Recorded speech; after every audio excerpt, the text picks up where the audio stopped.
Okay. ప్రపంచం, భారతదేశం మరియు ఆంధ్రప్రదేశ్ యొక్క భౌగోళిక స్వరూపాలు. ఇది మనకు ఇవాల్టి టాపిక్. సో, మనకు ఎగ్జామ్స్ జరుగుతున్నాయి, లైవ్ టెస్ట్‌లు. మన యాప్ అయితే ప్లే స్టోర్‌లో Govinda GOVINDA Govinda brothers BROTHERS Govinda brothers online exams అనే పేరుతో ప్లే స్టోర్‌లో యాప్ అందుబాటులో ఉంది. ప్రతిరోజు ఆదివారం నుంచి ఆదివారం వరకు ప్రతిరోజు ఎగ్జామ్ జరుగుతుంది. ప్రిలిమ్స్ అయిపోయేంత వరకు. సండే మీకు టైం టేబుల్ ఇస్తాం. దాని ప్రకారం మీకు ఎగ్జామ్ పెడతాం. సో మీకు ప్రాక్టీస్ అవ్వడానికి బెస్ట్ ప్లాట్ఫామ్ ఇది. మన యాప్లో 3 అడ్వాంటేజెస్ ఉంటాయి మిగతా వాటితో కంపేర్ చేసుకుంటే. మిగతా యాప్లో ఏమంటే ఎగ్జామ్ అనేది 1 or 2 అటెంప్ట్స్ లేదా 1 అటెంప్టే కూడా ఇస్తున్నారు. మనకైతే అన్లిమిటెడ్ అటెంప్ట్స్, మీరు ఎన్ని సార్లు అయినా ప్రాక్టీస్ చేసుకోవచ్చు టెస్ట్ని. నెంబర్ 2 ఏంటంటే ఎగ్జామ్ రాసుకున్న తర్వాత మీకు PDF కూడా ఇచ్చేస్తాం, డౌన్లోడ్ చేసుకొని ఆ పేపర్ని మీరు చదువుకోవచ్చు. నెంబర్ 3 ఏంటంటే అదే ఎగ్జామ్ సంబంధించినటువంటి వీడియో మీకు ఇప్పుడు ఆ రోజు ఎక్స్ప్లెయిన్ చేసి ఆ మరుసటి రోజు మీకు అప్లోడ్ చేస్తాం. ఆ వీడియోలో మీకు సార్ ఈ వీడియో వల్ల మాకేం సార్ యూజ్ అంటే ఒకటో దానికి ఇది ఆన్సర్, రెండో దానికి ఇది ఆన్సర్ అని మాకు తెలిసిపోతుంది కదా ఎగ్జామ్ రాసినప్పుడు. అంటే మిగతాటి ఎందుకు కాదో చెప్తూ అవసరమైన చోట ప్రతి క్వశ్చన్కి అవసరమైన చోట ఖచ్చితంగా ఎక్స్ప్లెనేషన్ ఇస్తూ ఎక్కువ బిట్స్ కవర్ అవుతాయి. ఇక్కడ 30 బిట్స్ ఉంటే అంతకు డబుల్ త్రిబుల్ మీకు ఎక్స్ప్లెనేషన్ వీడియోలో కవర్ అవుతాయి. సో ఇవన్నీ మనకు ఉన్నటువంటి బెస్ట్ అడ్వాంటేజెస్ కాబట్టి దయచేసి గోవింద బ్రదర్స్ యాప్ని ప్లే స్టోర్ నుంచి డౌన్లోడ్ చేసుకోండి. ఇన్ని ఫీచర్స్ ఉన్నా కూడా కేవలం 199 రూపీస్కి మాత్రమే మీకు యాప్ అందుబాటులో ఉంది. ఒక బిర్యానీ కంటే తక్కువ కాస్ట్ ఇది. నేను ఒక సర్వీస్ మోటోతో చేస్తున్నాను కాబట్టి ఇది డౌన్లోడ్ చేసుకొని మాక్సిమం అందరికి రీచ్ అయ్యేలాగా షేర్ చేయండి. Thank you. సో ఈరోజు జరిగినటువంటి ఎగ్జామ్ ఇది. ప్రపంచం, భారతదేశం మరియు ఆంధ్రప్రదేశ్ యొక్క భౌగోళిక స్వరూపాలు. అందులో క్వశ్చన్ నెంబర్ 1, భూమి అంతర్భాగం గురించి తెలుసుకోవడానికి ప్రత్యక్ష ఆధారాల్లో సరికానిది అడిగాం. ప్రత్యక్ష ఆధారాల్లో సరికానిది. సో గనుల తవ్వకం, అగ్నిపర్వత ప్రక్రియ, ఉల్కలు, ఉష్ణోగ్రత. చాలా ఇంపార్టెంట్. ఇందులో డి రాంగ్. ఎందుకంటే గనుల తవ్వకం, అగ్నిపర్వత ప్రక్రియ, ఉల్కలు ఈ 3 కూడా ప్రత్యక్ష ఆధారాలే. ఈ 3 కూడా ప్రత్యక్ష ఆధారాలే. చాలా ఇంపార్టెంట్. మరి గనుల తవ్వకం అంటే ఏంటి? ఇక్కడ 2 ఇంపార్టెంట్ బిట్లు మనం గుర్తుపెట్టుకోవాలి. గనులు అంటే 2 రకాలుగా. బంగారం కోసం, వజ్రాల కోసం మనుషులు గనులు తవ్వారు. అలాగే ముడి చమురు కోసం కూడా గనులు తవ్వారు.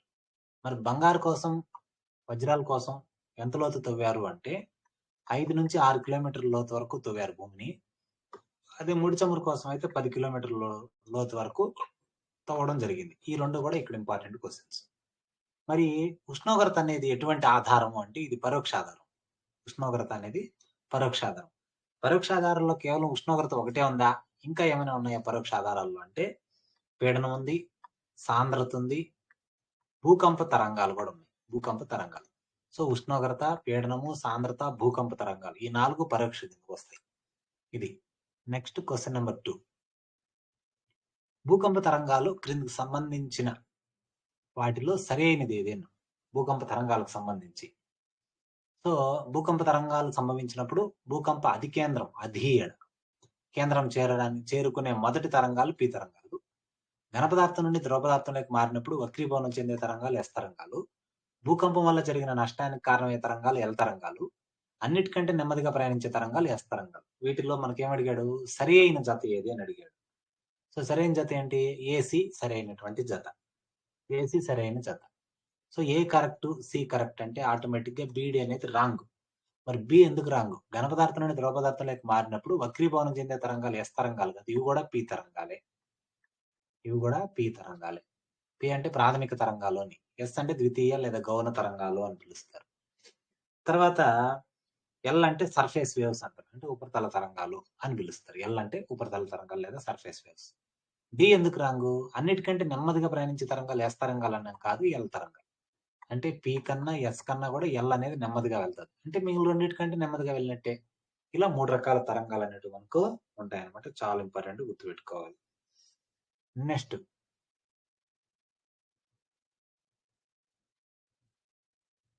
మోహరోవిసిక్ అనే విచ్ఛిన్న రేఖ భూ అంతర్భాగం యొక్క ఏ ఏ పొరల మధ్య సరిహద్దు రేఖగా ఉంటుంది అన్నాడు.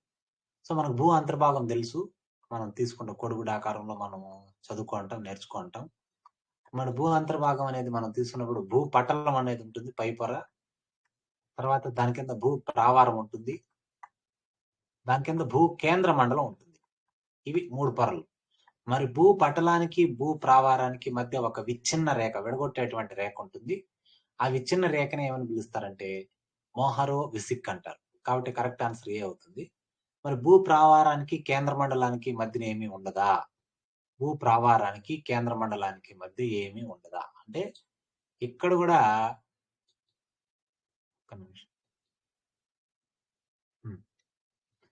ఈ భూ ప్రావారానికి కేంద్ర మండలానికి మధ్య కూడా ఒక విచ్ఛిన్న రేఖ ఉంటుంది. మరి ఈ విచ్ఛిన్న రేఖను ఏమని పిలుస్తారంటే గూటెన్బర్గ్ విచ్ఛిన్న రేఖ అంటారు.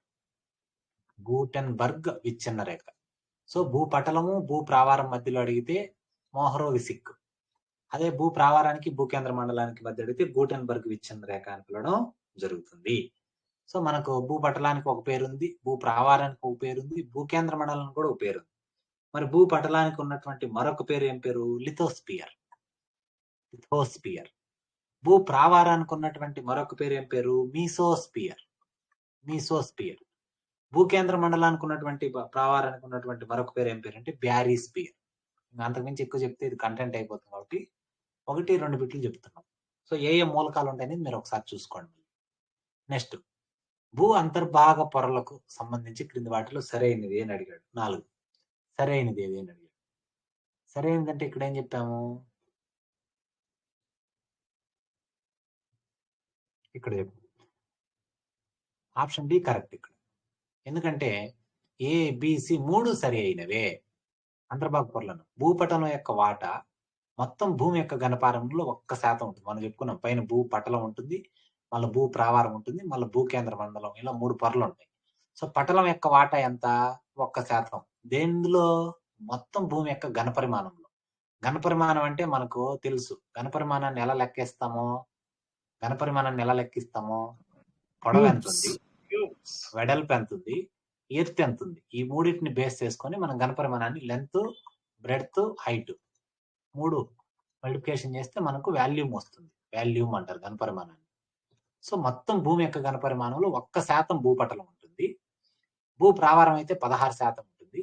భూ కేంద్ర మండలం అయితే 83% ఉంటుంది. టోటల్ గా కలుపుకుంటే 100%. ఇది చాలా ఇంపార్టెంట్ క్వశ్చన్, మీరు బాగా గుర్తుపెట్టుకోవాలి. మరి భూ పటలం యొక్క లోతు ఎంత ఉంటుంది? భూపటలం యొక్క లోతు ఎంత ఉంటుంది? 0 నుండి 100 కిలోమీటర్స్ వరకు భూపటలం ఉంటుంది అనమాట, ఇలా లోపలికి వెళ్ళే గుందికి. మరి భూ ప్రావారం ఎంత ఉంటుంది? భూ ప్రావారం అంటే 100 నుంచి 2900 కిలోమీటర్ల వరకు ఉంటుంది. 100 నుంచి 2900 కిలోమీటర్ల వరకు భూ ప్రావారం ఉంటుంది. మరి భూ కేంద్ర మండలం ఎంత ఉంటుంది? 2900 నుంచి 5100 కిలోమీటర్ల వరకు భూ కేంద్ర మండలం అనేది ఇలా లోతుగా ఉంటుంది. అది కూడా గుర్తుపెట్టుకోండి. Next question number 5. 5వ క్వశ్చన్ ఏమన్నాడు? ఈ క్రింది ఏ ప్రాంతంలో ఉన్న ప్రజలు సంపూర్ణ సూర్యగ్రహాన్ని చూడగలుగుతారు అన్నాడు. సో కరెక్ట్ ఆన్సర్ అయితే ఏ, ప్రచ్ఛాయ. ఇప్పుడు కోట మిగిలింది. ప్రచ్ఛాయ ప్రాంతంలో ఉన్న ప్రజలు సంపూర్ణ సూర్యగ్రహణాన్ని చూడగలుగుతారు. మరి ఇంతకు ప్రచ్ఛాయ అంటే ఏంటి? ప్రచ్ఛాయ అంటే ఏంటి? పూర్తిగా చీకటిగా ఉండడం, పూర్తి చీకటి అని అర్థం. పాక్షిక ఛాయ అంటే కొద్దిగా చీకటి. సో ఎవరైతే ప్రచ్ఛాయ ప్రాంతంలో ఉంటారో వాళ్ళు మాత్రమే సూర్యగ్రహణాన్ని చూడగలుగుతారు. చాలా ఇంపార్టెంట్. ఇందుకే సూర్యగ్రహణం ఎన్ని రకాలు? 3 రకాలుగా ఏర్పడుతుంది సూర్యగ్రహణం. సూర్యగ్రహణం అనేది మళ్ళీ 3 రకాలుగా మనం చెప్పుకోవచ్చు. ఒకటి సంపూర్ణ సూర్యగ్రహణము, రెండోది వచ్చి పాక్షిక సూర్యగ్రహణము, మూడోది వచ్చి వలయాకార సూర్యగ్రహణం. వలయాకార. సంపూర్ణ సూర్యగ్రహణం అంటే ఏమి? ఇలా ఒక లైన్, ఒక స్ట్రైట్ లైన్ తీసుకుంటే, ఒక సరళ రేఖ తీసుకుంటే సూర్యుడు, చంద్రుడు, తర్వాత భూమి. ఈ ఆర్డర్ చాలా ఇంపార్టెంట్. అంటే సూర్యుడికి భూమికి మధ్యలో చంద్రుడు. సో సూర్యుడు, చంద్రుడు, భూమి ఒకే సరళ రేఖపై ఉంటే సంపూర్ణ. అలా ఒకే సరళ రేఖపై లేకపోతే పాక్షిక. అలా కాకుండా భూమికి, ఇది భూమి అనుకుందాం, భూమి చుట్టూ తిరిగే సహజ ఉపగ్రహమే చంద్రుడు. ఈ చంద్రుడు దూరంగా వెళ్ళిపోతాడు భూమికి. మాక్సిమం ఎంత దూరం అయితే వెళ్ళగలడో చంద్రుడు భూమి నుంచి, అంత దూరం వెళ్ళినప్పుడు కన్నా సూర్యగ్రహణం ఏర్పడితే దాన్ని వలయాకార సూర్యగ్రహణం అంటారు. అయితే ఈ చంద్రుడు భూమి నుంచి ఇలా దూరం వెళ్ళిపోతాడు, సాధ్యమైనంత దూరంగా వెళ్ళిపోతాడు కదా, దీన్ని ఇలా వెళ్ళడాన్ని అపోజీ అని పిలుస్తారు. అపోజీ అంటే ఏంటంటే భూమికి చంద్రుడు గరిష్ట దూరంలో ఉండడం, అంటే మాక్సిమం ఎంత దూరం వెళ్ళగలడో అంత దూరం. అప్పుడు ఏర్పడే సూర్యగ్రహణాన్ని వలయాకార సూర్యగ్రహణం అని పిలవడం జరుగుతుంది. Next 6th question. Jigsaw fit ఆధారం ప్రకారం ఏ ఏ ఖండాల యొక్క తీరాలు ఒక దగ్గరికి తెస్తే చక్కగా అమలుతాయి అంటే సెట్ అవుతాయి అని. సో మనం తీసుకుంటే దక్షిణ అమెరికా మనందరికి తెలుసు, ఆకారంలో ఉన్నటువంటి ఖండం అంటాము. ఆఫ్రికా కూడా మనందరికి తెలుసు, ఈ రెండు, ఇది దక్షిణ అమెరికా, ఇది ఆఫ్రికా, ఈ రెండు ఖండాలను దగ్గరగా తెచ్చినప్పుడు చక్కగా అమరుతాయి. అయితే ఏ ఏ తీరం అంటే, ఇదే తీరం అంటాం ఇప్పుడు దక్షిణ అమెరికా యొక్క ఆరేదే కదా, అంతేలే, తూర్పు తీరమేనా. దక్షిణ అమెరికా యొక్క ఇది తూర్పు తీరము, ఆఫ్రికాకి తీసుకున్నప్పుడు ఇది పశ్చిమ తీరం, ఇది తూర్పు కదా. సో ఈ రెండు కలుస్తాయి, ఈ రెండు కలిసినప్పుడు ఆ రెండు చక్కగా అమలుతాయి అని చెప్పడం జరిగింది అనమాట. అయితే ఈ దక్షిణ అమెరికా యొక్క తూర్పు తీరంలో ఏ ప్రాంతం ఉంటుంది పర్టికులర్ గా, అలాగే ఆఫ్రికా యొక్క ఈ పశ్చిమ తీరంలో ఏ ప్రాంతం అంతా చక్కగా అమలుతాయి అని ఒకవేళ పర్టికులర్ గా అడిగితే, తూర్పు తీరం వద్ద అయితే బ్రెజిలియన్ బెల్ట్ అంటారు, బ్రెజిలియన్ బల్జ్ అని పిలుస్తారు. ఆఫ్రికాలో పశ్చిమ తీరంలో అయితే ఏదంటే గినియా అని పిలుస్తారు, గినియా. ఇవి చాలా ఇంపార్టెంట్, ఒకటేమో బ్రెజిలియన్ బల్జ్, ఇంకోటేమో గినియా ఆఫ్రికాలో. ఈ రెండు తీర ప్రాంతాలు వచ్చి బాగా అతుక్కోవడం జరుగుతుంది, చాలా ఇంపార్టెంట్, గుర్తుపెట్టుకోవాలి. నెక్స్ట్, ఈ విధంగా చెప్పింది ఎవరు, ఈ జిగ్సా ఫిట్ అనేటువంటి ఆధారంగా చెప్పినటువంటి శాస్త్రవేత్త ఎవరు అంటే మీరు గుర్తుపెట్టుకోవాల్సింది ఆల్ఫ్రెడ్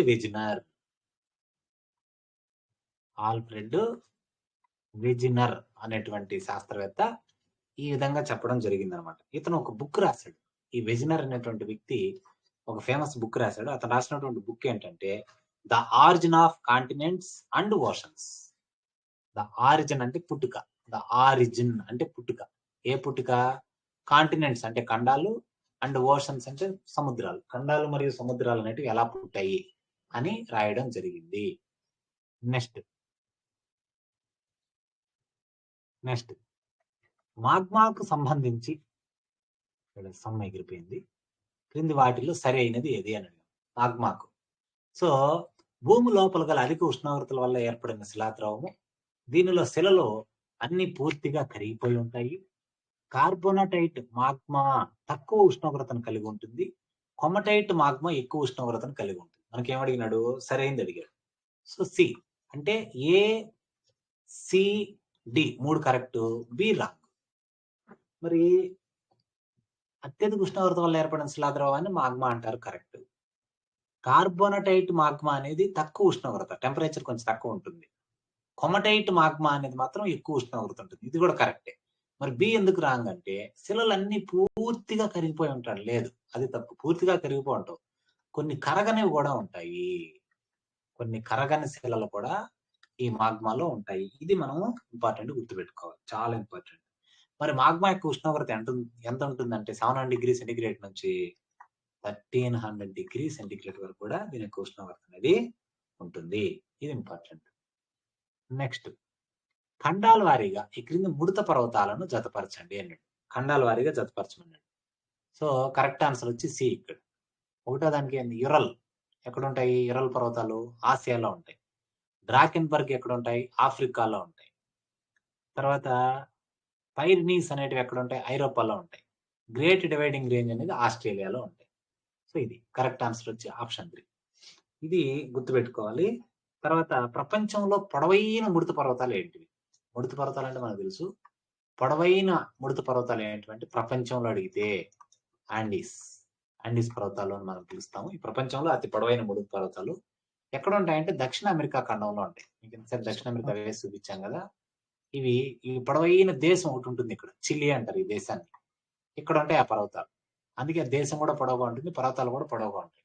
ఇది ఆకు ఆకారపు ఖండము అని పిలుస్తారు, ఆకు ఆకారంలో ఉన్నటువంటి ఖండము లేదా పక్షి ఆకారపు ఖండం అని కూడా పిలుస్తారు, చాలా ఇంపార్టెంట్. అయితే ఇక్కడ ఆండీస్ పర్వతాలు ప్రపంచంలో పొడవైనవి. మన భారతదేశంలో కూడా ఈ ముడత పర్వతాల మీద 2 బిట్లు ఉన్నాయి ఇండియాలో. ఒకటేమి ప్రాచీన ముడత పర్వతాలు ఏవి, నవీన ముడత పర్వతాలు ఏవి. ప్రాచీన అయితే మనం ఆరావళి చెప్తాము, నవీన అయితే హిమాలయాలు చెప్తాం. ఇది మనం గుర్తుపెట్టుకుంటే చాలా, ఇంకేం అవసరం. నెక్స్ట్ 9ది,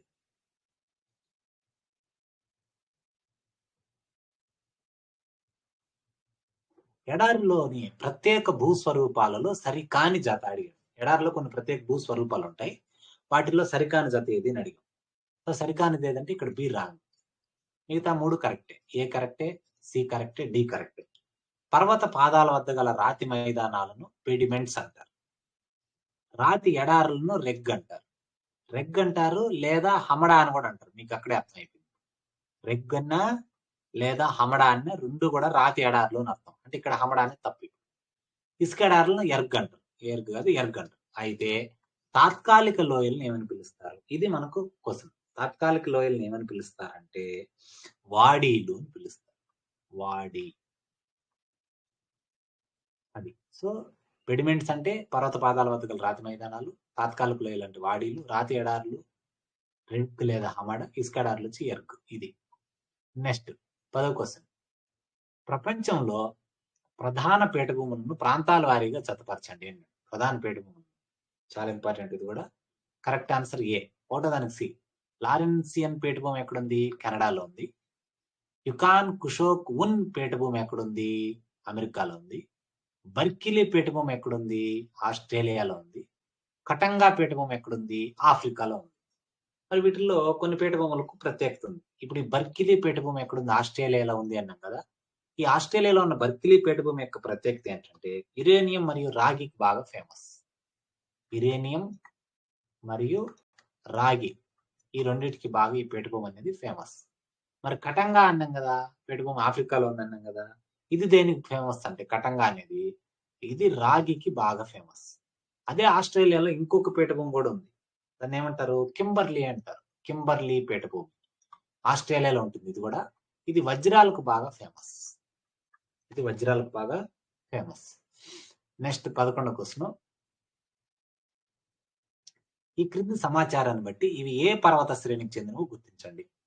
లడఖ్లో కృష్ణగిరిలో అని పిలుస్తారు. ఉన్నత ఆసియా యొక్క వెన్నెముక బ్యాక్బోన్ అని పిలుస్తారు. టర్కిష్ భాషలో బ్లాక్ గ్రావెల్ అని అర్థం వస్తుంది. ఇలా ఈ 3 ఇన్ఫర్మేషన్లు ఏ పర్వత శ్రేణికి చెందినవి అంటే కరెక్ట్ ఆన్సర్ సి అండి. కారకోరం. కారకోరం, జస్కరు, లడక్ మనం ఈ పర్వత శ్రేణి హిమాలయాలు మనకు తెలుసు. కాబట్టి కారకోరం చెందినటువంటి ఇన్ఫర్మేషన్ అనమాట. కారకోరం రేంజ్ ఎంత పొడవు ఉంటుందంటే 600 కిలోమీటర్లు ఉంటుంది. మనం కేటు గాడివిని ఇవన్నీ వాడు చెప్పుకోవాలి. అది కంటెంట్ అయిపోతుంది కాబట్టి ఇంతవరకు చెప్తాం. నెక్స్ట్ హిమాలయాల్లో గల కొన్ని ముఖ్య శిఖరాలకు సంబంధించి సరైనది ఏది అని అడిగాడు 12లో. So correct answer C. అంటే బి, సి, డి కరెక్ట్. బిసిడినా ఈ సిక్కిం భాషలో 5 గొప్ప మంచు కోశాగారులను అర్థం వచ్చే పర్వత శిఖరం కాంచనగంగా. ఇది కూడా కరెక్ట్. సరే ఇక్కడ ఏబిసి కరెక్ట్. తప్పు పడిపోయింది ఇక్కడ. ఏబిసి అంటే option D correct. ABC correct. A correct, B correct, C correct, D తప్పు. సిక్కిం భాషలో 5 గొప్ప మంచు కోశాగారాలు అని అర్థం వచ్చేది ఏదంటే కాంచనగంగా. శ్వేత పర్వతం అని దేని పిలుస్తారంటే ధవల్గిరి. కిల్లరీ మౌంటైన్ అని దేని పిలుస్తారంటే నంగ పర్వత్. ఇది నంగ పర్వత్. నగ్న పర్వతాలను కూడా నంగ పర్వత్ అని పిలుస్తారు. సో కిల్లరీ మౌంటైన్స్ అన్న నగ్న పర్వతాలన్న రెండింటికి కూడా అర్థం వచ్చి నంగ పర్వతే. మరి నాంచా పర్వతాన్ని అని ఇచ్చినాం ఇక్కడ, అది తప్పు. కాబట్టి ఇది గుర్తుపెట్టుకోవాలి. 5 గొప్ప మంచు కోశాగారాలు అంటే కాంచనగంగా, శ్వేత పర్వతం అంటే ధవల్గిరి, కిల్లర్ మౌంటైన్ లేదా నగ్న పర్వతం అంటే రెండింటికి కూడా నంగ పర్వత్ అనేది చాలా ఇంపార్టెంట్. తర్వాత ఇంకోటి కూడా ఈ నంగ పర్వతని స్థానికంగా దీనికి ఒక పేరు ఉంది. ఆ పేరు ఏం పేరు అంటే దైమర్. స్థానికంగా దీన్ని దైమర్ అని కూడా పిలుస్తారు. అది కూడా గుర్తుపెట్టుకోండి. నెక్స్ట్ హిమాలయాల్లోని తెగలను జతపరచండి. హిమాలయ పర్వత పాదాల వద్ద రకరకాల తెగలు అనేవి ఉంటాయి. వాటిని జతపరచమన్నాడు. చాలా ఇంపార్టెంట్. దీనికి ఏ కరెక్ట్ అంతే. 3వ దానికి ఏ, 2వ దానికి బి, 3వ దానికి సి, 4వ దానికి డి. సో బేకర్వాల్ అనేటువంటి తెగ ఎక్కడ ఉంటుంది? జమ్మూ కాశ్మీర్లో ఉంటుంది. ఇంకా తెగలు ఉన్నాయి. గురుంగ్ అనేటువంటి తెగ నేపాల్లో ఉంటుంది. భోటియా అనే తెగ ఉత్తరాఖండ్లో ఉంటుంది. గుజ్జర్లు అనేటువంటి తెగ హిమాచల్ ప్రదేశ్లో ఉంటుంది. ఆల్రెడీ మనం చెప్పుకున్నాం టెరాయి అనేటువంటి చిత్తడి నేల ప్రాంతాల వద్ద వీళ్ళు ఉంటారని కూడా నిన్న కూడా మనము చెప్పుకోవడం జరిగింది అనమాట. బాబరు, ఖాదరు, బంగరు, టెరాయి అవి చెప్పుకోవడం జరిగింది. నెక్స్ట్ 14వది హిమాలయాల్లోని ముఖ్యమైన కనుమలకు సంబంధించి క్రింది వాటిలో సరికానిది అని. ముఖ్యమైన కనుమలు అడిగాం. మరి ముఖ్యమైన కనుమలు అంటే ఏంటి అంటే బనిహాల్ అనగా మంచు తుఫాన్ అని అర్థం.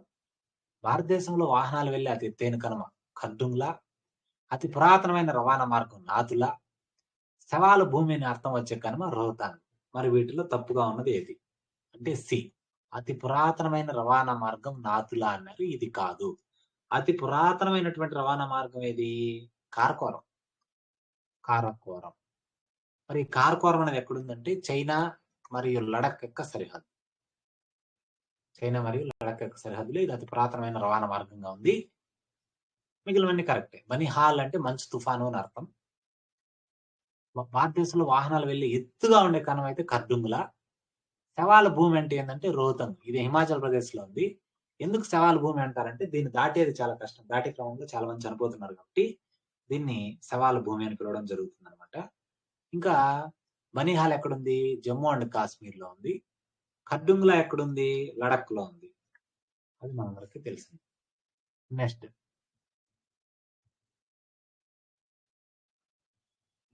ఎప్పుడైతే క్వశ్చన్ ఎగిరిపోయిందా? 15th క్వశ్చన్ ఎగిరిపోయింది.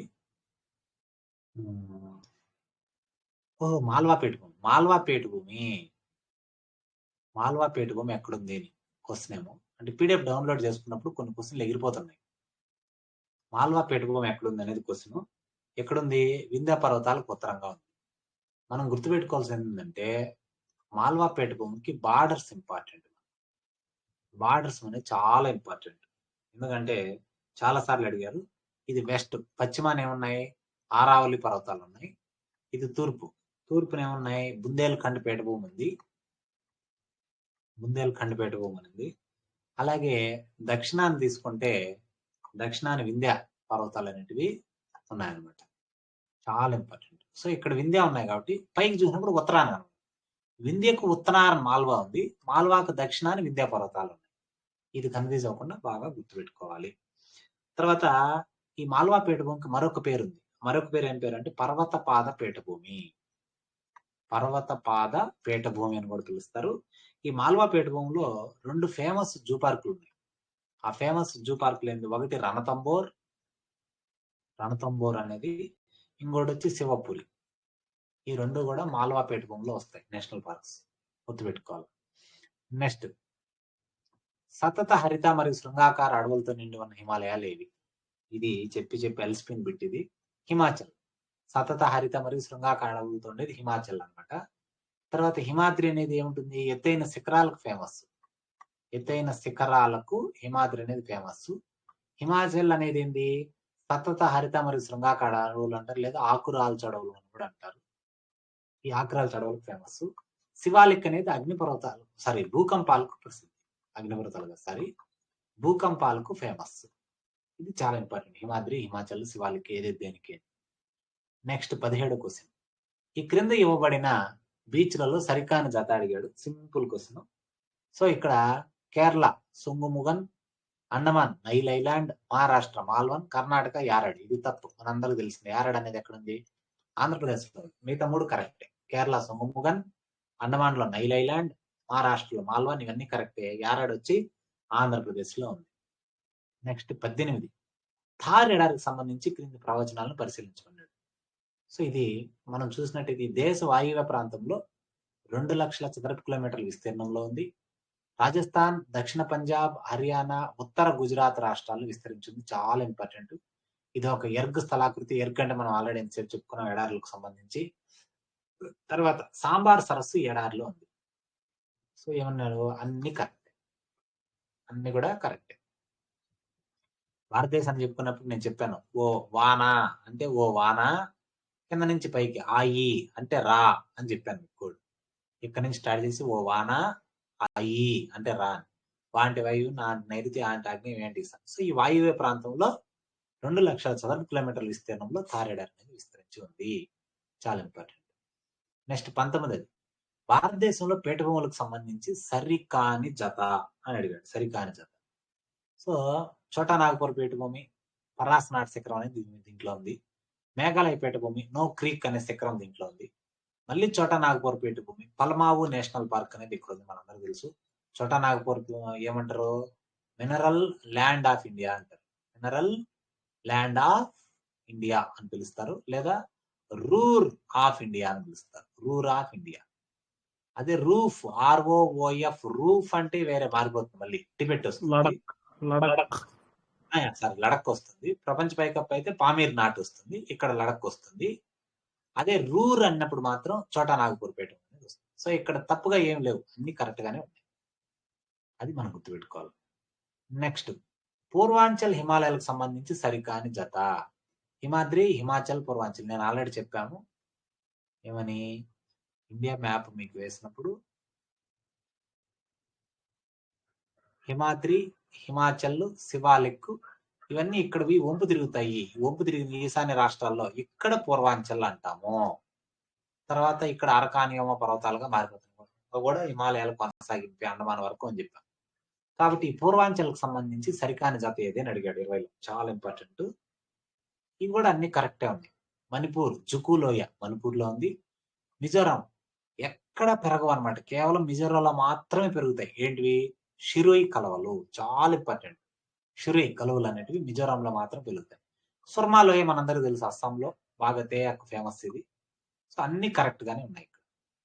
నెక్స్ట్ 21, హిమాలయ పర్వతాల్లో అగ్నిపర్వత కార్యకలాపం జరగకపోవడానికి కారణం. అగ్నిపర్వతాలు అనేటివి ఇప్పుడు లేవు, విస్ఫోటనాలు జరగవు, ఎందుకు అలా ఆగిపోవడానికి కారణం ఏంటి అని చెప్పి అడిగాడు. కరెక్ట్ ఆన్సర్ వచ్చి 2. చాలా కాలం క్రితమే ఉపసంహరణ నిలిచిపోయింది, ఉపసంహరించుకోవడం జరిగింది అనమాట అది. సో బాగా చల్లబడిపోవడం వల్ల, మరి రకరకాల కారణాలు ఉండొచ్చు, కానీ దానివల్ల అగ్నిపర్వత కార్యకలాపాలు అనేవి హిమాలయాల్లో జరగవు. ఇది previous question, as it is ఇచ్చేసారు. నెక్స్ట్, వితీర్ణధరి అంటే ఏమిటి? చాలా ఇంపార్టెంట్, ఇది కూడా ప్రీవియస్ క్వశ్చనే. కొన్ని 1-2 ప్రీవియస్ క్వశ్చన్స్ కూడా అడగాలి కాబట్టి అప్పుడప్పుడు అలా అడుగుతాడు.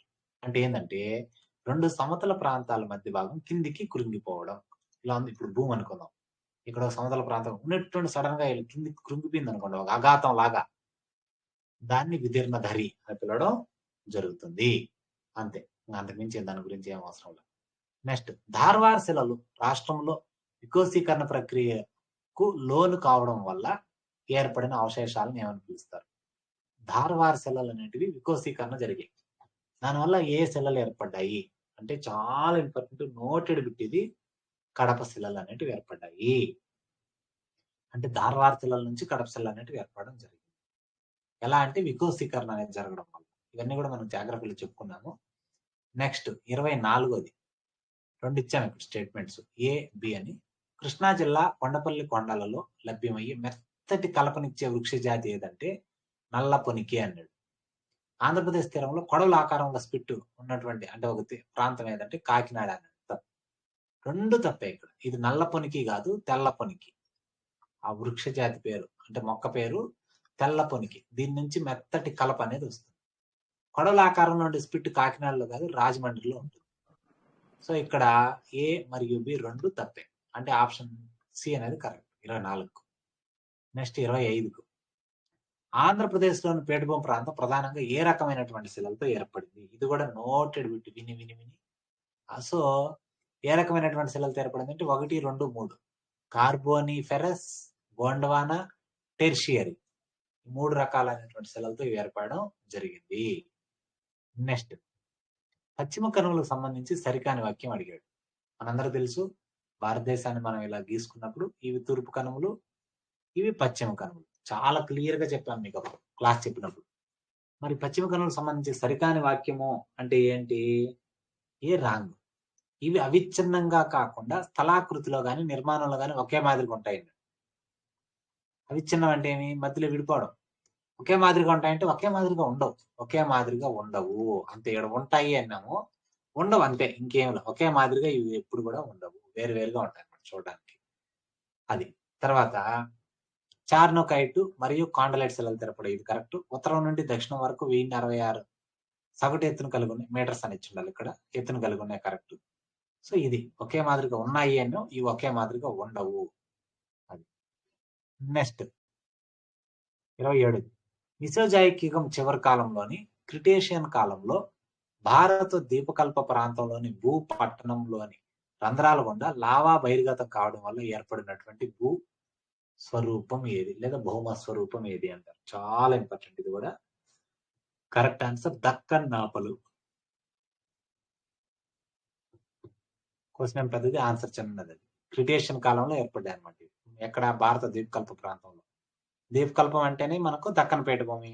దక్కన్ పీఠభూమి ప్రాంతంలో ఏముంటాయి? దక్కన్ నాపులు ఉంటాయి. Simple logic. ద్వీపకల్ప ప్రాంతం అంటే దక్కన్ పీఠభూమి ఉన్నటువంటి ప్రాంతం. ఎందుకంటే 3 వైపులా నీరు ఉండాలిగా. ద్వీపకల్పం అంటే ఒకవైపు భూమి ఉండాలి. సో ఇది ఈ ప్రాంతంలో దక్కన్ నాపులు అనేటివి ఏర్పడ్డాయి. నెక్స్ట్ 28. తూర్పు కనుమల్లో శిఖరాలకు సంబంధించి క్రింది వాటిలో సరికానిది అడిగాం. తూర్పు కనుమలు మనందరికి తెలుసు, భారతదేశంలో ఇక్కడ ఉంటాయి ఈస్టర్న్ ఘాట్స్. వీటిల్లో అత్యంత ఎత్తైన శిఖరం జిందగాడ కరెక్ట్. రెండవ ఎత్తైన శిఖరం గాలికొండ కాదు, ఆరోమా. మూడవది గాలికొండ. ఈ రెండు రివర్స్ అయిపోయినాయి. సో చాలా ఇంపార్టెంట్. మరి జిందగాడ ఎంత ఉంటుంది? 1690 మీటర్లు ఉంటుంది. ఎక్కడుంది ఇప్పుడు ఇది? జిందగాడ అనేది తూర్పు కనుమలు అత్యంత ఎత్తైనటువంటి శిఖరం జిందగాడ ఎక్కడుంది? అల్లూరు జిల్లాలో ఉంది. ఇప్పుడు అల్లూరు సీతారామరాజు జిల్లాలో ఉంది. గతంలో ఏ జిల్లాలో ఉండేది? విశాఖపట్నం జిల్లాలో ఉండడం జరిగింది అనమాట. సో రెండవ ఎత్తైంది గాలికొండ అన్నాం కదా, ఇదంటే 1680 మీటర్లు అంతే. అంతకుమించి ఇంకేం నేర్చుకోవాల్సిన అవసరం లేదు. నెక్స్ట్ తూర్పు కనుమల్లోని కొండలు అవి ఉన్న జిల్లాలకు సంబంధించి జతపరచండి అన్నాడు. చాలా ఇంపార్టెంట్. Option 4 correct. 1కి ఏ ఆవులపల్లి కొండలు ఎక్కడ ఉన్నాయి? చిత్తూరు మరియు తిరుపతి. రెండవ దానికి సి చేమకుర్తి కొండలు విశాఖపట్నంలో ఉన్నాయి. మూడో దానికి బి బాలకొండలు ప్రకాశంలో ఉన్నాయి. నాలుగో దానికి డి బెల్లంపల్లి వచ్చి గుంటూరు, పల్నాడు, బాపట్ల అన్నమాట. ఇవి మనం గుర్తుపెట్టుకోవాల్సిందే. Next last but one.